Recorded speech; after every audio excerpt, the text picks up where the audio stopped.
सुखदेव जी को कलयुग वासियों का लक्षण कहना। सुखदेव जी ने कहा, हे परीक्षित, कलयुग में संसारी मनुष्य दया और सच्चाई छोड़ देने से सामर्थ्यहीन हो जाएंगे और आयु थोड़ी होने में कुछ शुभ कर्म उनसे नहीं बन पड़ेगा। राजा लोग प्रजा को दुख देकर अन्न का चारों भाग ले लेंगे, वर्षा थोड़ी होगी, अन्न कम उत्पन्न होगा, महंगी पड़ने से सब मनुष्य खाने के बिना दुख पाकर अपने अपने वर्ण व आश्रम का धर्म छोड़ देंगे। कलयुग में मनुष्य की आयु 120 वर्ष की लिखी है, पर अधर्म करने से पूरी आयु न भोग कर उनके भीतर मर जाएंगे। कलयुग के अंत में बहुत पाप करने के कारण 20-22 वर्ष से अधिक कोई नहीं जीवेगा। ऐसा चक्रवर्ती व प्रतापी राजा भी कोई नहीं रहेगा जिसकी आज्ञा सातों द्वीपों के राजा पालन करें।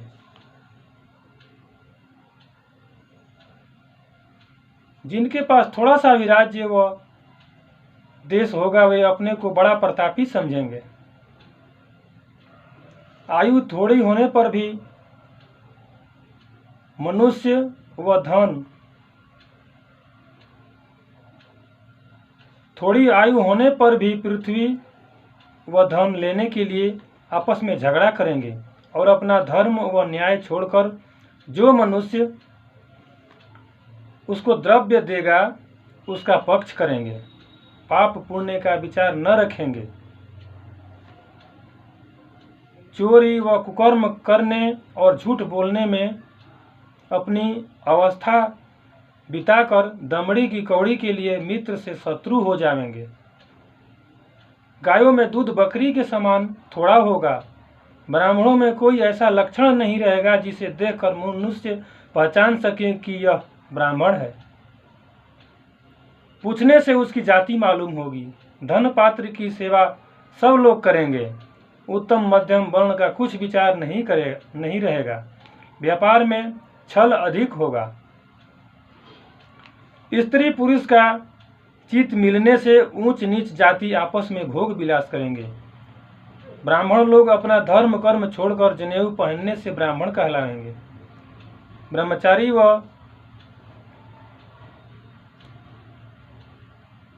ब्रह्मचारी व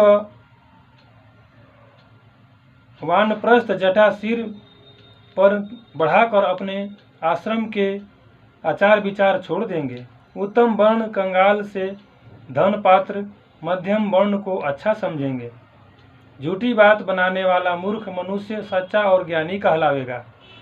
तीनों वर्णों के मनुष्य जप तप संध्या व तर्पण करना छोड़कर नहाने के उपरांत भोजन कर लेंगे। केवल स्नान करना बड़ा आचार समझेंगे और ऐसी बातें करेंगे कि जिससे संसार में यश हो। अपनी सुंदरता के लिए सिर पर बाल रखेंगे, परलोक का सोच न करेंगे। चोर व डाकू बहुत प्रसन्न होकर सबको दुख देंगे। राजा लोग चोर व डाकू से मेल करके प्रजा का धन चुरवा लेंगे। 10 वर्ष की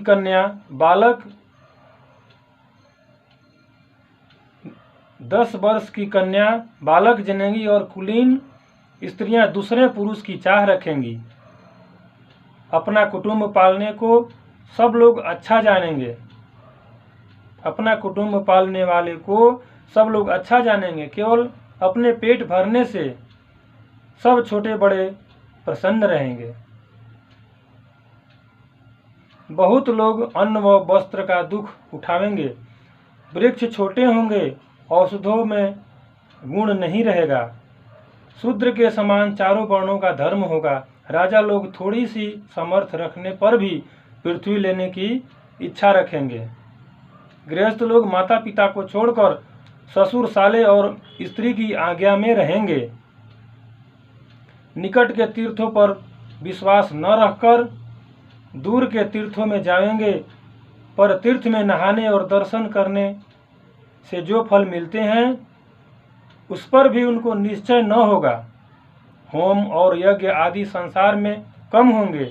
गृहस्थ लोग 2-4 ब्राह्मण खिला देने को ही बड़ा धर्म समझेंगे। सब लोग धर्म व दया छोड़कर ऐसे सुम हो जाएंगे कि उनसे अतिथि को भी भोजन व वस्त्र नहीं दिया जाएगा। सन्यासी लोग अपना धर्म कर्म छोड़कर गेरुआ वस्त्र पहनने से दंडी मालूम होंगे। इतनी कथा सुनाकर सुखदेव जी ने कहा, हे परीक्षित, जब कलयुग के अंत में इसी तरह घोर पाप होगा, तब नारायण जी धर्म की रक्षा करने के लिए संभल देश में गौण ब्राह्मण के घर कलंकी अवतार लेंगे।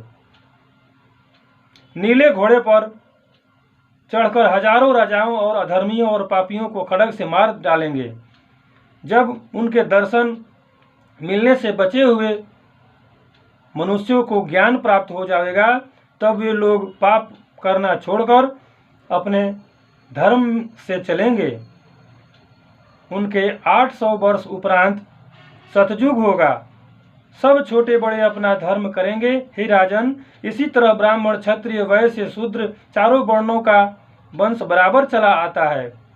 सतयुग के आदि में राजा देवापी चंद्रवंशी जो बद्रिकाश्रम में, और राजा मरु सूर्यवंशी जो मंदराचल पहाड़ पर बैठे हुए तप कर रहे हैं, सूर्यवंशी कुल को उत्पन्न करेंगे। सतयुग में प्रवेश करने से कलयुग का धर्म जाता रहेगा। देखो, इतने बड़े बड़े राजा पृथ्वी पर होकर मिट्टी में मिल गए। भलाई बुराई के सिवा कुछ उनके साथ नहीं गया। यह शरीर मरने के उपरांत कुछ काम न आवेगा। इसको कौवे व कुत्ते खा जाते हैं। कीड़े पड़ने व दुर्गंध आने से कोई इसके पास खड़ा नहीं होता। जला देने से राख हो जाता है। जो लोग नाश होने वाले शरीर को पुष्ट करने के लिए जीव हिंसा करते हैं, उनको बड़ा मूर्ख समझना चाहिए। बड़े बड़े प्रतापी राजाओं का नाश हो गया, केवल उनका यश अयश रह गया। यह शरीर लाखों यत्न करने पर भी किसी तरह स्थिर नहीं रहता। इसलिए मनुष्य को उचित है कि अपने शरीर, संसार की प्रीति व अहंकार छोड़कर हरि चरणों में ध्यान लगावें और परमेश्वर का भजन व स्मरण करके भवसागर पार उतर जावें।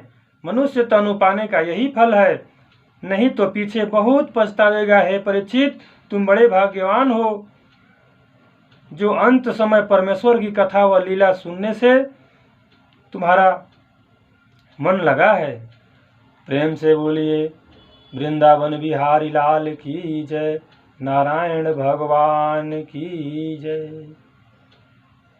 यदि आप लोग को यह वीडियो अच्छा लगे तो कृपया शेयर, लाइक, कमेंट जरूर करें और सब्सक्राइब भी करें। धन्यवाद। वंदे मातरम।